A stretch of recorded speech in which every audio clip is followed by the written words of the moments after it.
Good evening and welcome to the June 2021 edition of Pearcey Conversations.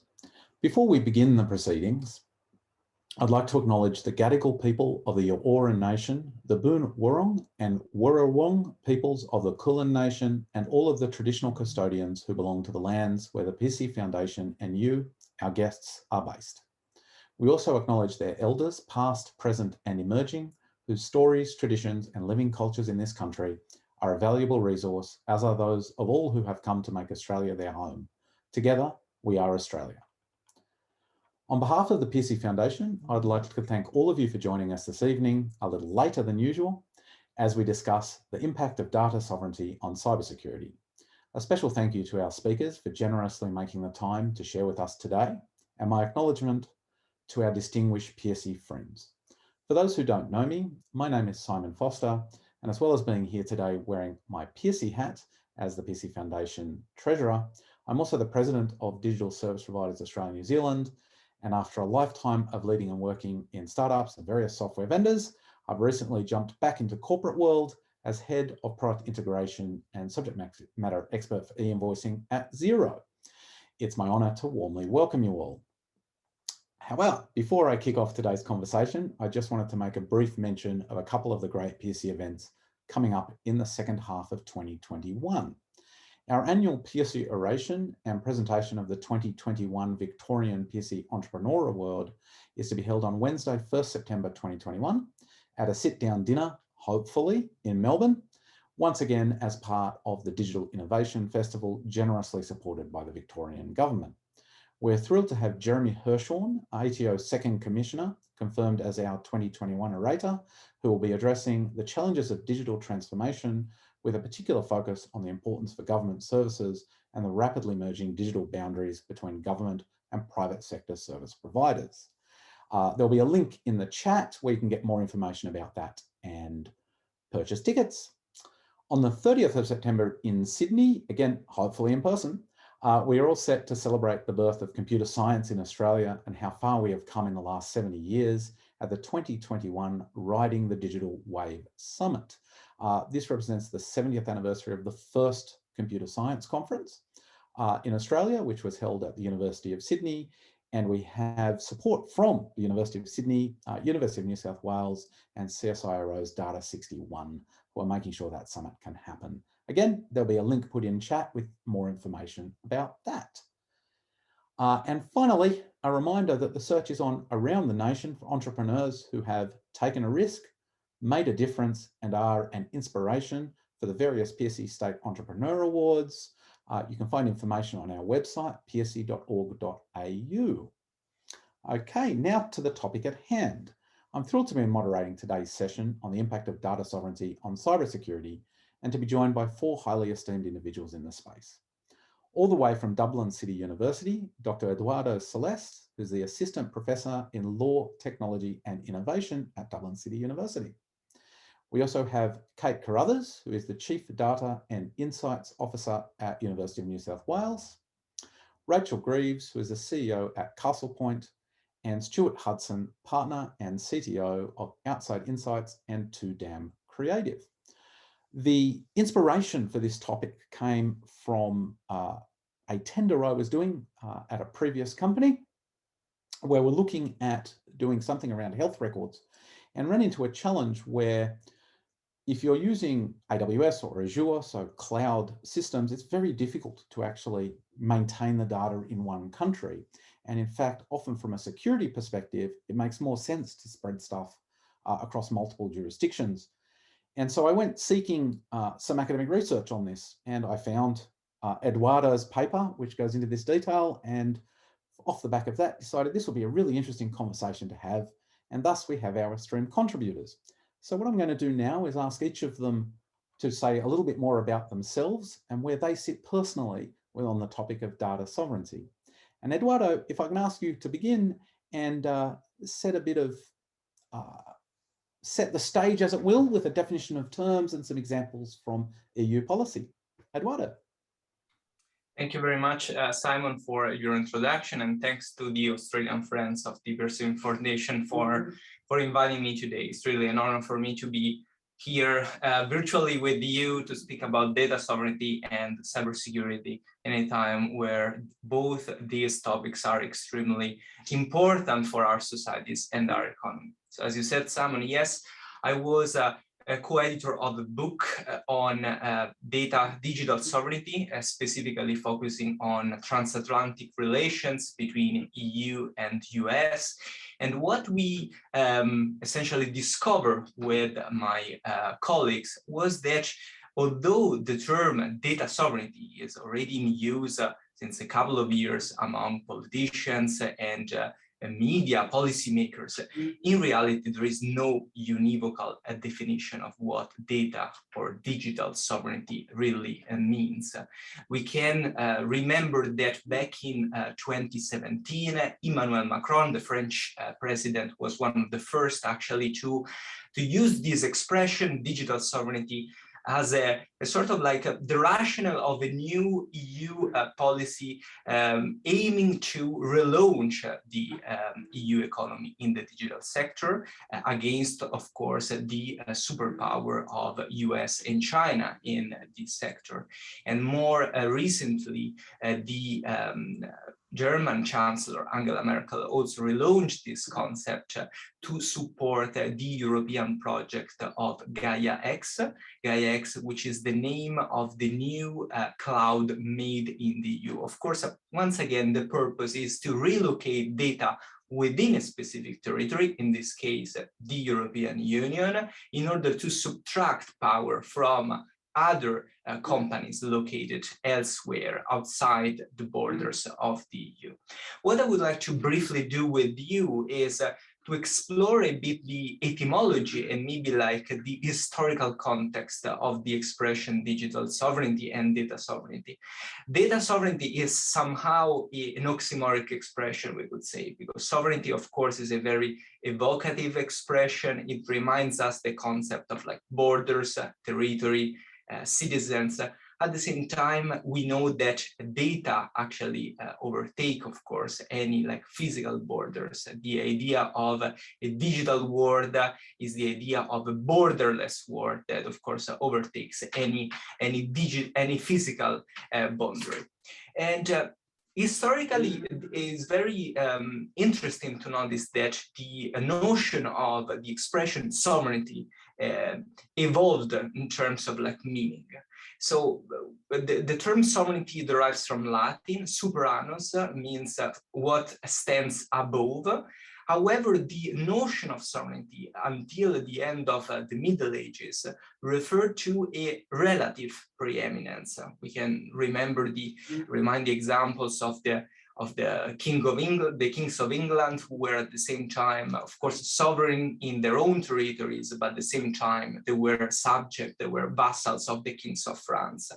Where this concept, of course, evolved, and traditionally the Peace of Westphalia in 1648 marks the birth of the modern concept of sovereignty. Sovereignty intended as an absolute power within a specific territory. And we can see the apex, we could say, of this ascending parabola ending at the end of the Second World War. Of course, totalitarianism in Europe represented the apex of this parabola, this idea of sovereignty as an absolute power. The German theorist Carl Schmitt defined sovereignty as the power to take decision on the exception, to declare the state of the emergency, to go beyond the constitutional boundaries, which of course then was ended at the end of the Second World War with a sort of like governments realizing that it was absolutely necessary to limit their power within precise constitutional boundaries. Now, how to apply this concept of sovereignty in the context of data, in the context of the digital world, where you all remember probably the 1996 Declaration of Independence of Cyberspace by John Perry Barlow. So this idea of cyberspace as a territory which was not subject to the power of governments, which was the home of mind. Well, of course, this idea soon I mean, we soon realized it was a merely utopic, that in reality governments had a strong possibility to govern data and their virtual territories. So the concept of data and digital sovereignty is very difficult to define, but what we could do is to define it, and this is my last point, to define it empirically. So to look at what are the policies the governments around the world are supporting under the name of data sovereignty. And we can distinguish two trends. It's centripetal and the centrifugal trend. So the centripetal trend is what Simon, for example, referred to, is this tendency of governments to localize data, to relocalize data within their own territories. But we have at the same time another tendency, which is centrifugal, which is essentially where governments try to export their values outside their borders in order to preserve their own internal values.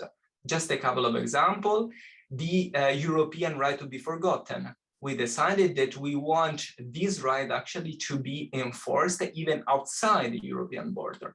Or another example might be the US Cloud Act. So an attempt of a foreign government actually to extend their hands on data located in other jurisdictions. I end my this brief intervention. Probably will have time to discuss other issues later in the Q&A, only by saying that to me the crucial aspect of the debate of data sovereignty lies in its limits. What are the limits of policies that claim data sovereignties? Because the risk is that governments in reality, behind the idea of preserving internal values, in reality conceal a mere interest of preserving a sort of or implementing policies of economic protectionism. Thank you very much, Simon. Thank you, Eduardo, for that very interesting introduction and setting of the stage. I'm going to pass over to Stuart now. If you can give a bit of background, but also let us know what all of these issues mean in terms of a software architect, the challenges you would have as a developer or implementing against these type of rules. Stuart. Yeah, thank you, Simon, and thanks for inviting me to be part of the panel. It's really, I really admire the Pearcey Foundation, and it's great to be one of the panelists. I think that I mean, as you know, my background is very much on the coalface as far as that all this is concerned, in terms of both architecture and leading development teams and delivering solutions. And the biggest challenge that that I and my teams face is one of knowledge and understanding. I mean, Eduardo gave a very strong background around what the data sovereignty or digital sovereignty actually is, and my experience is that very few people have that knowledge, or they understand the word digital sovereignty, but they convolute it with data privacy and the other things that are ethics, digital ethics. And the challenges that I often face, this is not just the development teams I'd like to point out and the architects. This is my clients. This is the business side. They don't want to hear. Most of the people, whether it's a large organization like a bank or whether it's a startup, don't want to hear these issues of what they can and can't do with their data, and they don't have the knowledge around it. So it's when you try and say, well, you cannot do something, or you should not do something, or you should learn a little bit more and perhaps take a pause before you do something, that's not what they want to hear. And that's the challenge, I think, that architects and software engineers face, to try and almost stop our clients and the business side from making bad decisions around this. And again, I repeat, that comes back to a lack of knowledge that's there. I've seen some, I'm sure we all have, not just the panelists, but everybody on that's listening. I've seen some absolutely horrific things around the use of data, and my experience is it's getting worse. Global organizations want to federate their data, so they might have customers in the US, in Europe, in Australia, and they want to federate their data, and they want to bring it together and look at it. And they don't understand how the different governance regimes limit what they can actually do with that data. So the challenges that really architects face is very much trying to build solutions that provide the type of capabilities that clients want, but allow them to meet the governance requirements that are there. I think one further thing I'd probably turn around and say, and I'm probably the contrarian on this panel, okay? There is a certain amount of my feeling that, closing the stable door for the horse is bolted a little bit. I don't want to paint a dystopian future, but, there's so much data out there all over the place. It's difficult to enforce privacy rights. I often question whether it's going to be at all possible for governments to enforce sovereignty. And that is particularly the case when we start talking about artificial intelligence. I have one client that I'm not going to mention who they are. I'm not going to mention where they are in the world. But they're looking at using artificial intelligence to, in effect, ship data outside of a governance regime by building models that can reproduce the data. Okay. Now, I have no idea whether that's legal. I don't think it's ethical. But people are trying to come up with ways to get around these things. So as I say, I think it's a very difficult area for policymakers and people that are trying to enforce policy to work within, but it's a next to impossible area for people like us, like engineers and architects to work in. That's the happy sound. Well, thank you, Stuart. Next, I'm going to go to Rachel, and I understand that your business has some solutions to these problems, and so I'd be interested in learning about that, and obviously your view on data sovereignty and how it's working in practice and how it's impacting you and your clients. Yeah, thank you, Simon. So hi, everyone. I'm Rachel Greaves. Really glad to be here. So a little bit about us, I guess, and me. So I'm certified in audit, cybersecurity, privacy, and records management. So I'm really a compliance person. But interestingly, my degree is in ancient history and anthropology. So what Eduardo has been saying about the history of data sovereignty really does resonate with me. And I have some opinions sort of reflective of that as well. So just quickly, before I talk about what data sovereignty means to us and our clients, I'll just explain a little bit about what the software I designed does. So we designed this solution. It is an AI solution to essentially read all of the data in a network and determine what of that data had risk and what had value, and what, importantly, rules apply to the data and whether they're being met. And those rules come from regulations, acts, instruments, policies, and those are different in every geography.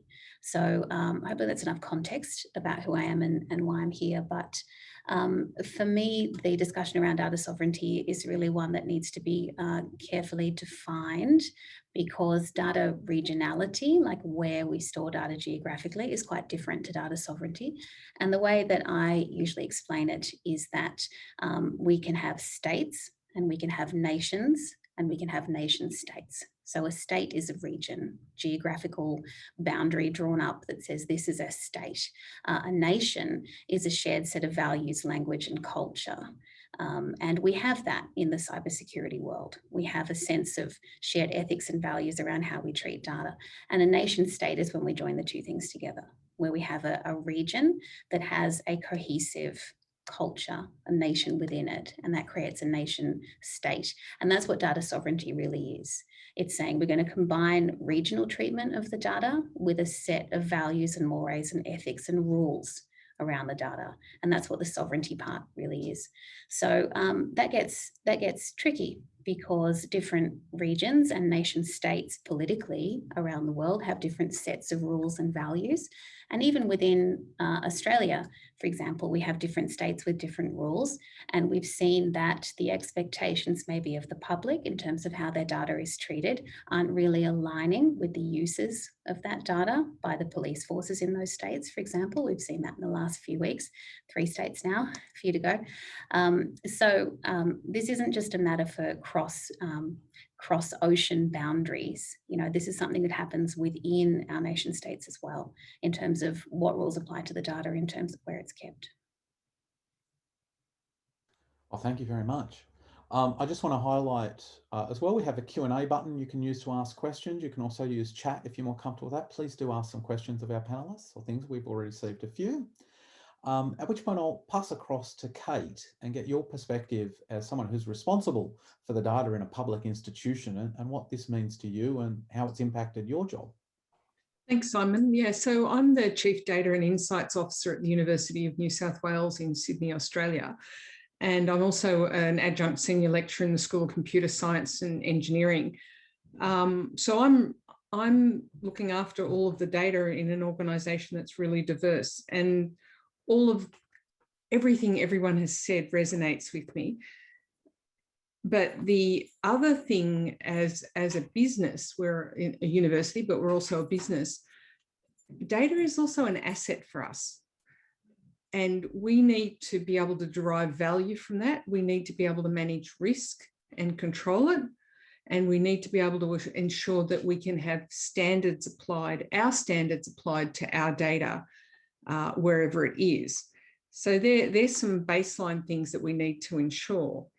And this is particularly important now because data is the basis of the digital transformation that we're all undergoing, and it underpins everything. And if your data isn't safe and secure, and this is the other thing, is we need to make sure that our data is being handled in ways that we are comfortable with from an information security and a cybersecurity perspective, as well as a privacy perspective.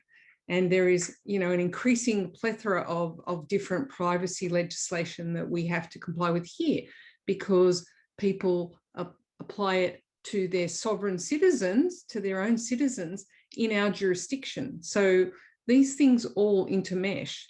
But I want to talk about how we use it, because we get given data. So people send us data for research, and we take it on trust that we're managing that data in a certain way and that we're keeping it.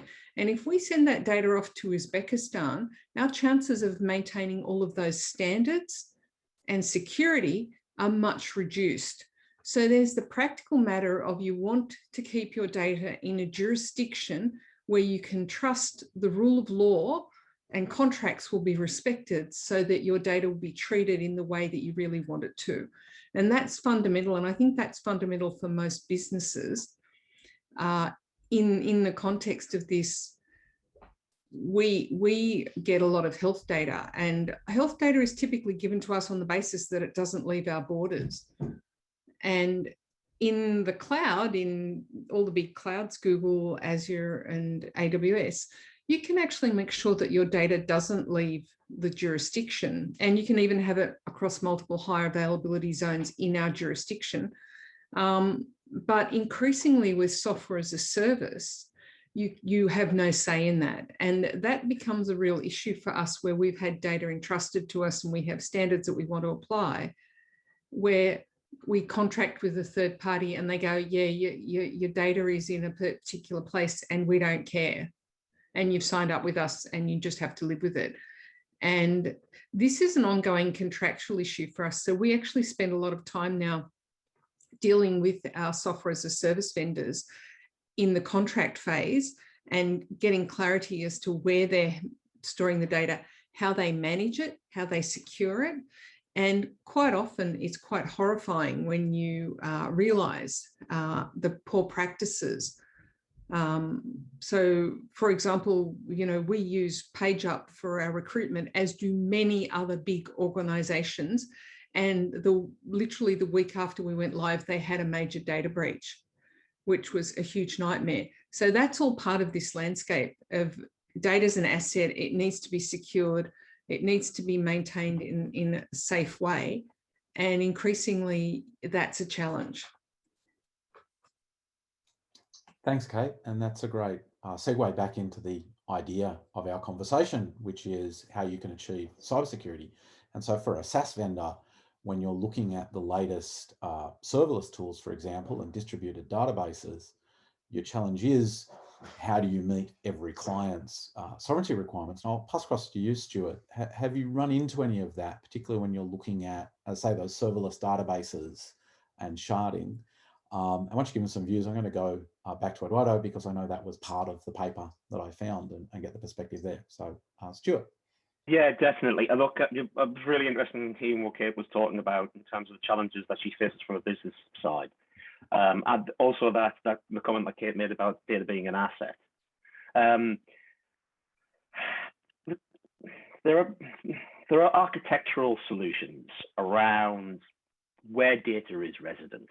There are architectural and software solutions about how you can take data and put it overseas, but in a particular form which complies with the governance rules of an organization, including departments of defense around the world that can do that. So you need to have a good understanding of the data, of the governance rules that apply to it, and the technology options that are there, pieces of software such as Rachel's platform, for example, and to have an awareness of that, so you can bring to the party the right tools. The bigger challenge that I think we face is actually the human side of it, to be perfectly honest with you. As you know, Simon, I've worked for SaaS vendors and software vendors as well as being on the side. And you open up the box, and when you look inside there's a lot of mice running around.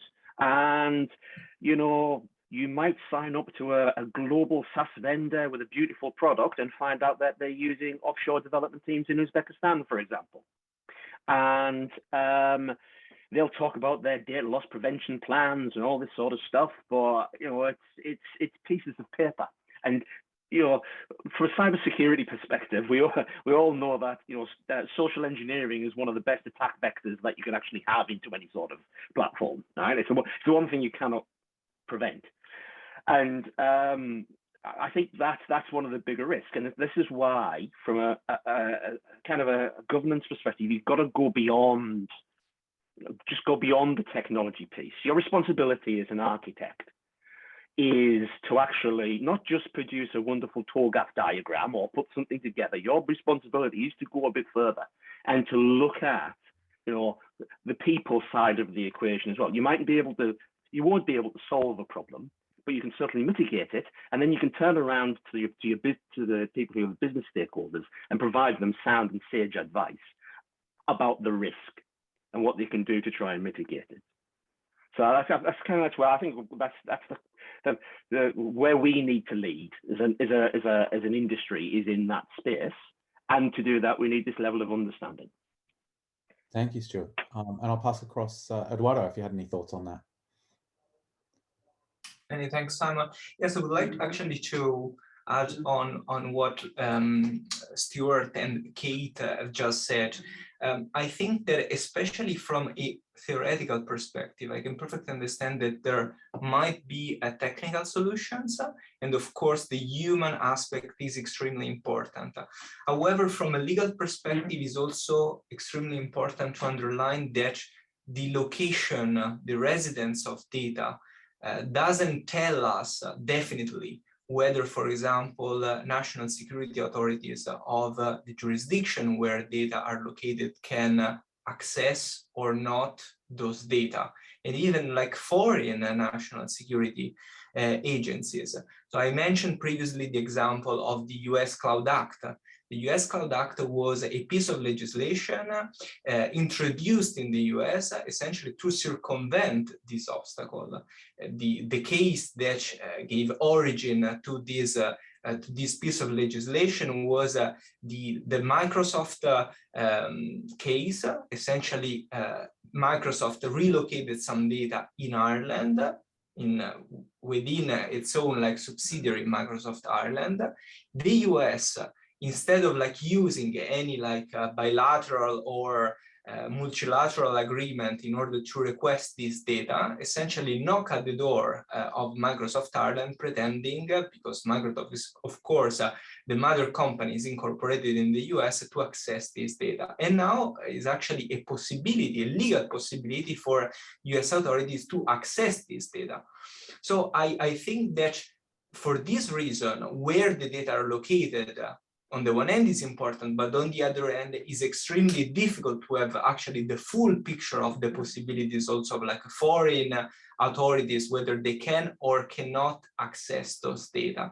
And this is also why I previously mentioned the point of like economic protectionism, because then a lot of states, what they're saying is that, okay, we don't trust as Stuart said, other technological solutions, because we don't know actually whether those data will then go and who will have the power to access this data. So the only thing that we can do is actually to give a lot of money to our own companies to build their own infrastructure, and we can make sure that we can control this company. Of course, from a theoretical perspective, from economic perspective, this is disaster, because we're not like helping in any case and favoring a sort of like a laissez-faire approach from an economic standpoint. We are essentially giving subvention to companies that might not be the best in class actually to tackle the challenges that we are currently facing from, for example, a cybersecurity perspective. Well, thanks, Eduardo. I think you've actually answered one of the questions there without necessarily being aware. I'll put the question to see if you wanted to add anything. This is from Greg Porter, and I understand from working with a body looking at e-commerce within a free trade context that principles of sharing data to facilitate free trade is being considered. Any thoughts on the barriers to overcome in this context, which I guess is extending on what you just mentioned? Yeah, exactly. So I think that e-commerce and free trade. So now what we are observing, for example, is really like this tension between the interest of states to maintain free flow of data, free trade, and on the other end, preserving, for example, data protection and privacy. I can only give you, like, for example, a very recent example from an EU perspective. Just 2 days ago, the EU Commission gave its green light to an adequacy decision concerning the UK. So the UK, of course, as you know, after Brexit is no longer part of the EU. Therefore, we can no longer automatically transfer data from the EU to the UK. But of course, in order to preserve free trade, free flow of data, we had to make some concession, and the European Commission made, of course, a series of concessions in order to allow for this free transfer of data. But at the same time, the big challenge is that now we're not 100% sure whether the UK data protection law will continue to be in line with EU values. So we can no longer probably trust this partner, and probably actually this decision from the EU Commission will be challenged in the years ahead. Thank you. I'd like to pass over to Kate now. Obviously, the free flow of information is very important within academia and sharing data across different institutions. How have these rules and being able to encompass both cybersecurity and data sovereignty impacted your internal clients and the academics that you support? Well, we've been working with the notion of data sharing agreements for internal and external data exchanges for some years now, and that's just pretty much how we do business now. So when we are contracting with third parties to get some sort of technology service, and we need to transfer data to them, they need to agree to our data sharing terms, and that forms an enforceable part of the contract. So that's been one way to do it, just do it contractually. And that's what happens with data sharing from government agencies like health and stuff too. They do data sharing agreements with us and tell us how we need to care for the data and secure the data. So that's the main way that we do it. But one thing I would like to make the point. With this, where the data lives matters because of the control. But it doesn't necessarily need to live in your jurisdiction if it's, say, encrypted and protected by multi-factor authentication and stuff. So from a cybersecurity perspective, it can be very secure if it's encrypted and protected by those sort of guardrails. But with so many government initiatives now seeking to break encryption and to have keys in random people's hands, that protection is rapidly going to diminish as soon as they get that through. Every government in the world is looking at this now, the UK, Australia, US, everybody. So the one protection we've got for when we move data to jurisdictions that are possibly less controlled than ours is encryption, and every government wants to break encryption. As far as I'm concerned, that's a bad idea. Thanks, Kate, and that's a great point. We have a question now from Jeanette Inglis, which asks, is it possible for data lineage to be traced when it moves through different systems for processing cleansing prior to the final data product being produced? Or how can the authenticity of a final record output be demonstrated as legally sound in a court of law? And Rachel, given your background, that would seem a good question for you to be able to provide some insight on. Yeah, thank you. So the answer is yes. Yes, it can. And that's why we're using artificial intelligence these days, and we're using new capabilities to give us broader access across all kinds of systems. Because when we're talking about data lineage, data it's not born and it dies in one system these days. It starts somewhere, it's created or it's captured, and then it's shared and reshared, it duplicates and replicates, and it changes over time. So unless we can actually see across all the systems in a network and adjacent to a network in a federated model, we can't accurately trace the lineage. In terms of integrity and authenticity, audit is the most important factor in that, and making sure audit records are accurate and they're current and they're immutable. So there's lots of technology now as well to capture those events, log them and store them for later on.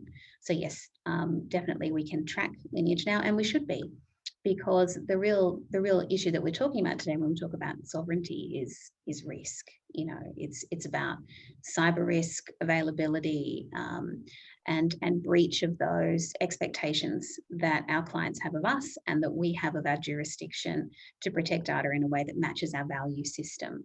So that's why there's so much concern about sovereignty. The rules are different in every area, and the threats are different, and the risks and the impacts of those risks being realized are different. So I think that can be quite counterintuitive as well, just to go a little bit off-piste.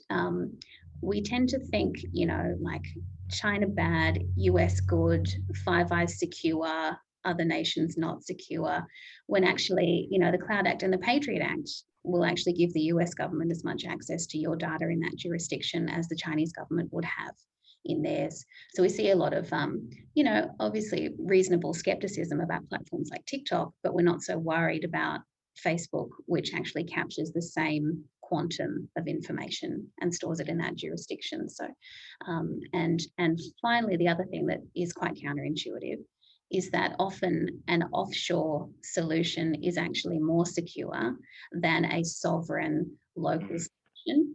We tend to think that we need to have everything on-prem, keep the crown jewels, keep them safe, but foreign governments have successfully penetrated those systems. You know, like look at the Office of Personnel Management breach, where 2 generations worth of national security have been compromised in the US because that data was in an insecure system. So actually it may have been more secure, a system that was hosted by a more robust provider that has an obligation to their own clients and a reputational risk around not managing it. Whereas doing that on-prem, maybe we're thinking we're doing it better, but actually we're just as exposed, if not more so. So sorry, Jeanette, kind of a long answer to your question, but yes, I agree with you. It's really important. Thanks, Rachel. So I have a question now from Kim Chandler McDonald, and it's quite long. I'm going to try and summarize it up, and was actually responding to Stuart, what you said in your intro, and describing here, cybersecurity is a technical level protection. However, as the world transforms under the drivers of data sovereignty, we're requiring business level protection, i.e. whose data is it, what compliance, regulatory, commercial requirements, etc. have to apply. The problem then becomes organisational and architecture, but unfortunately, most organisations are still thinking the same way they've always thought, and therefore their current approaches don't necessarily work. And then sort of ended with, as well as secure, solutions must be simple to use or they won't be used. Did you have any thoughts on that and how you address that? I agree. In simple thing, I mean, I'm old. You can tell by the beard. You know, all through my career, I think probably most people on the panel, most people listening in, you try to blur the lines between technology and business. Okay, to try and deliver solutions that create the correct outcome. I think sometimes we handicap ourselves by overusing terminology and things like that, so that we actually build barriers where we break them down. But we do have to look at a full stack solution. We do have to look at something that goes from business all the way down. So I agree. I think cybersecurity isn't about the technology. It's about the technique. Does that make sense? Yeah. So it's an attack vector. It's not a piece of technology to protect us. You can use technology as part of that protection, but as I said before, you know, social engineering is the most popular way to kind of get into a system. Before I finish, I kind of want to just address a couple of items that some of the panelists have said. And Simon, always remember you've got a big red buzzer, so you can tell me to shut up. I think one of the things we've all talked about is data. But what do we mean by data? Okay, we throw this word out there, you know, the data has to be sovereign, the data can be shared, etc., etc. But data is a classification. I think we need to be a little bit more nuanced about what we're talking about. Now, in some areas, healthcare information, for example, it's actually, you know, it's really well defined, PII type of information, certain financial records. But going to some of the comments that Eduardo's made, and when he's been talking about sovereignty, he's been talking about economic value. Now, what do you get economic value from? So taking something that's in his neck of the woods, we've been dealing with an organization in the UK. It's all happened because of Brexit. And what it's all to do is to do with driverless vehicles, autonomous vehicles, okay?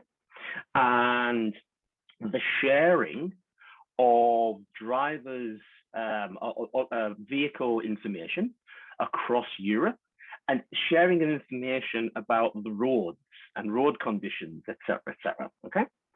And you know, this isn't PII information, this isn't healthcare information, but it's certainly sovereign when you think about it. We have to be a bit more nuanced about data. And I don't think the lawyers help us, to be perfectly frank. Okay, so, you know, I've sat in many meetings with very experienced lawyers, and they haven't got can't even use their iPhones, let alone explain what cybersecurity is and or data sovereignty is. And you know, you talk to some businesses and they go, it's all right, we don't really care. We just want the lawyers to sign off on it because that manages our risk as far as the board's concerned. Okay. Again, we need to be smart about these things. We need to get educated. We need to understand what's there in terms of what data means. We need to think a little bit more. We need to explore a little bit more. We also need to understand the technologies. I love this description about encryption. A large airline once got us to do some machine learning and data science work, and they gave us access to all of their data, and it was encrypted. They gave it sort of on a disk, right? It was encrypted on a disk, and I went and I picked it up, and he said, "Oh, it's encrypted." And I said, "Oh, great." He says, "There's a post-it note on the back with the password on." Okay, exactly, right? We've all been through these. Lots of war stories. Encryption is really important. I think the world's moving on as well, right? You know, fully homomorphic encryption, sorry, get that one out, is really, really important. Being able to compute on encrypted data is really, really important. There's a beautiful solution which has been out for about 4 or 5 years that came out of MIT called Enigma, okay, which is blockchain based. I get the prize for being first person to mention the word blockchain on the panel. which, these are technologies. As Rachel's point about on-prem versus cloud, I think that's really, really key. The cloud providers actually have a Guernsey in this game. They actually want to provide this. They actually want to provide fully secure encrypted environments, TPEs, where you can actually do a lot of this stuff. I'm not shilling for Microsoft, but they are actually really, really good around this, really, really good. And they did a lot of work based upon their investment into the Ethereum Alliance and stuff like that in terms of building out infrastructure that makes it simple for a humble developer, okay, to actually use some of these things in the real world for real solutions, okay? But we have to become smarter around the data. We have to become smarter about the regulations. And yes, we have to understand that it's got to be full stack, not just technology, but actually the business use and the business users on the outside as well. Thanks, Stuart. I'm going to pass over to Kate because I think you'd thrown your hand up at some point there to respond to one of the questions. I think the one on the difference between, sorry, I'm going to go find my notes here. Apologies. Yeah, the technical led or business led and how you might marry the two of those. Look, as far as I'm concerned, there are no technology projects. They're all business projects. They have no business existing if they're not business projects. The job of technologists is to explain things to business people in ways that they can understand so that they can make informed decisions and make risk trade-off decisions sensibly. And increasingly, the challenge, and I think Stuart raised it, this what is data and where is it and stuff. Increasingly, we're going to be faced with networked data that is spread out all over the place at the edge. So it's not going to be in our servers on-prem or anything. It's going to be out at the edge, and it's going to be not under our direct control, and it might not even all get backed up. So we're actually going to need to have ways to enforce governance and control and manage risk automatically at the edge without human intervention. And this is the real challenge that is facing us. And it will help us with this whole issue of data sovereignty, because if you can control and manage the data automatically, then it's in a lot better security posture. And we always keep talking about cybersecurity, but information security is also important.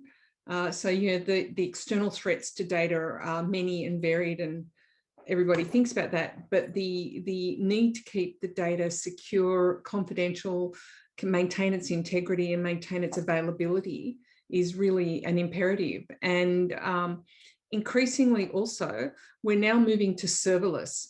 So everybody that's still stuck in the three-tier client server world, it's about to die. Everything will ultimately be serverless.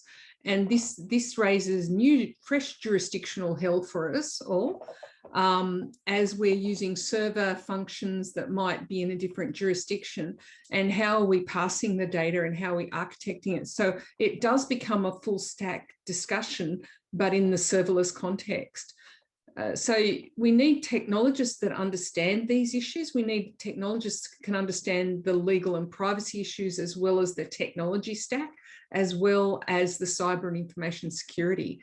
So we almost need like a new approach to the way we train technologists. Absolutely. And I know, from my own experience, the serverless stuff, it's also so cheap and so scalable. So good, I love it. Which is wonderful. And it's, to what Stuart just said, it makes it easy for mere developers to do things, but it also spreads your data all over the world and you can't always identify it. That's what I mean. So that's why we need to develop frameworks so that we can do it safely, so we can unleash our developers on it. And this is why for our data platform, we've created the encrypted bubble. Everyone can do stuff safely inside the bubble. If someone gets the keys, we're stuffed, but we think they're relatively safe. But that creating a safe context in which developers can do stuff that won't make their mistakes utterly fatal to your organization is really important thing. And I don't think enough people are thinking about it. Yeah, absolutely. It's a nice question we have on this topic as well. This is from Richard Cousins, and is bringing up whether we have a view on sovereign cloud initiatives, and particularly the Department of Home Affairs. So there is legislation at the moment being discussed on critical infrastructure. And there's inverted commas around critical infrastructure. And the broader business community, like, that's all about managing cyber data risk, and again, about the government trying to legislate to protect it. And I'll pass to Rachel on that. Are you familiar with the Critical Infrastructure Bill? I sure am. And this isn't a cyber risk. This isn't a risk to data or a risk to systems. It's a risk to life. So that's why it's very serious. Critical infrastructure means heating and cooling, and we've just seen a pipeline hacked in the US that plunged people into darkness effectively, which causes risk to life. Critical infrastructure here includes transport and airports. We've just seen Qantas infiltrated by bikie gangs for drug trafficking, which is not news either. Like, that's not new. And I think a lot of the time we don't understand the threats and we don't understand the impacts. And because we don't think and we don't imagine what those impacts might be, and we don't take them seriously enough, we don't think people could die, you know. And if we start from that and work backwards, we start to take our data more seriously, and we start to look at the threat environment and understand it more intuitively. So if we work backwards on the critical infrastructure, if there was a conflict and it turned out that foreign state actors had control of the networks in our airports and supply chains, the first thing they would do is turn them off. And then where would we be? So there is risk to life if we don't control critical infrastructure. But data sovereignty isn't the way to do that. Like, having your data about your airport in a sovereign cloud or in a sovereign system isn't going to protect you from that risk. The risk remains because you don't understand your own data. A lot of people don't understand that the construction industry is full of organised crime. And construction organisations aren't known for their sophisticated cybersecurity. So, you know, if we're exposing personal information about employees in any way, that can be used to leverage the insider threat. If we're exposing information about our networks and systems and our assets and our critical infrastructure, that can be used to compromise that architecture. So it doesn't matter where you're storing the data. If the insiders have access to the data and they're motivated enough, you don't need sophisticated threat actors to get into it. It doesn't matter if it's in a secure cloud or if it's not. If somebody wants it, they'll get it. And the fact is, for critical infrastructure, they do want it, and they already have accessed it a lot of the time. And we need to take it more seriously. So I think that's a great question, and it is important. But no, a sovereign cloud won't solve the problem. Understanding the threat environment and taking actions to protect the data top to bottom is the only thing that will mitigate it. It will reduce the likelihood slightly, but the most important thing is to reduce the impact by having redundancy. Thanks, Rachel. And conscious that we have a few more minutes left, so I'll pass to Stuart, who's raised his hand and wanted, I guess, to add to that. Yeah, I just want to actually do two things. I want to second what Rachel said about a sovereign cloud or whatever. Having all your eggs in one basket is never a good idea. Okay, I mean, I'm a techie, so we all know about RAID. You spread it across. Decentralization is one of the best things you do. I think there is if you talk data sovereignty and you start talking about it in terms of a sovereign cloud, I think you're missing the point that Eduardo made, which is it's about control of the data, not necessarily the physical infrastructure that is there. It's a second order problem, as it were. I also think I go back to the closing the stable door after the horse is bolted. The data is becoming federated. It's whether we're talking about serverless infrastructure, and Kate said it quite correctly. We're talking about edge-based systems, computing on the edge, data on the edge. Okay, all of these things are happening. Technology solutions will take us so far. Legal frameworks are what guide us. I feel that the legal frameworks move a little bit too slowly from the compared to the technology solutions that are there, and that's one of the big challenges. I mean, I think Europe is making great guns, but are almost designing a a legal framework for a 3-tier architecture solution. The other thing that Kate's talking about, I don't necessarily think it'll work in the way that we hope it will do. There's a certain mass to Europe from an economic perspective, which means that you can survive with that. Australia doesn't have that opportunity. There's not that many people in Australia. Australia's got to be smart about these things. It's got to use the right technology and have a flexible framework around this. So that will empower people like Kate and her research teams. Okay, use technology solutions like Rachel's. Okay, and give lots of work for people like me. Thanks, Stuart. I'll pass to Eduardo if you had any thoughts on that, some final thoughts, particularly there on the challenges for legal frameworks as we move into the serverless world. Yes, many thanks, Simon, because I think that both Rachel and Stuart actually mentioned a couple of terms that give me like inspiration now to talk about a bit like the long-term maybe like plan for digital sovereignty, because we are using this term sovereignty, and of course on the one end is a very complex term because it goes beyond the digital context. On the other end is very helpful because we have a tradition of sovereignty, and a degeneration of sovereignty is sovereignism. So it's when sovereignty degenerates in a sort of like a protection at like any cost of like national interest. And in my opinion, of course, and this has been of course demonstrated also by other colleagues and the scholarship in general, this is not the right direction. So Stuart, for example, mentioned being smarter. From a policy perspective, being smarter means that, and he also mentioned, for example, the idea of a federation. Being smarter in this sense would be talk to each other and not to confine ourselves within our own borders. From a government perspective, it means, okay, in Europe, we have different, for example, values and principles compared with Australia. We initiate a dialogue with our Australian, US, UK counterpartners, and we try to find like a compromise, a sort of like a common denominator for example, a federated cloud, an infrastructure where data can be can freely circulate, a trustworthy infrastructure, bearing in mind that, of course, all the differences cannot be we can never reach a uniform approach or a univocal solution in this sense. We have to start from difference and find a practical compromise in this sense. In my opinion, this is the right solution that from a policy perspective has to be pursued in the next few years. Well, thank you, Eduardo. And for our final comment, Kate, is there anything you wanted to add? You've got about 60 seconds.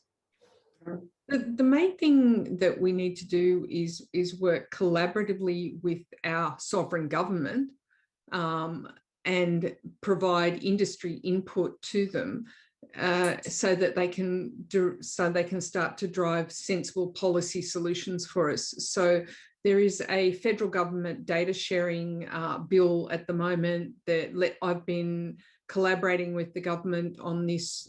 There are many people who've just gone, no, it's a bad idea, we're not even going to talk about it. But we need rules for sharing federal government data, and sharing it easily and simply is going to make everybody's lives better, but it needs to be a rules-based approach so that we can have certainty. And I think that's the way we need to work in future.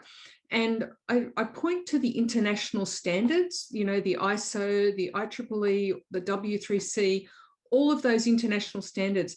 The internet was a nightmare, technology was a nightmare before we had those bodies, and they've grown up for a reason. This is why we have interoperability across operating systems and things right now. So I really do think that we need to look to local government policy solutions, but also to our international standards bodies to get sensible standards in place for our own safety in future. Well, thank you. I think it's a nice way to wrap us up, that we need to cooperate globally while protecting our own interests, or at least hope the government talks to us about that so that we can interoperate. So thank you to all our panelists, Eduardo, Kate, Rachel, and Stuart. And thank you to everyone who has joined us from wherever you may be. Reminder, we are running these conversations every month. You should now be receiving our mailing list, but if not, you can go to pearcey.org.au and sign up to receive that. And you can also learn about the various other functions we're running in the remainder of the year. So thank you again, everyone, for your time, and to our panelists, and have a great evening.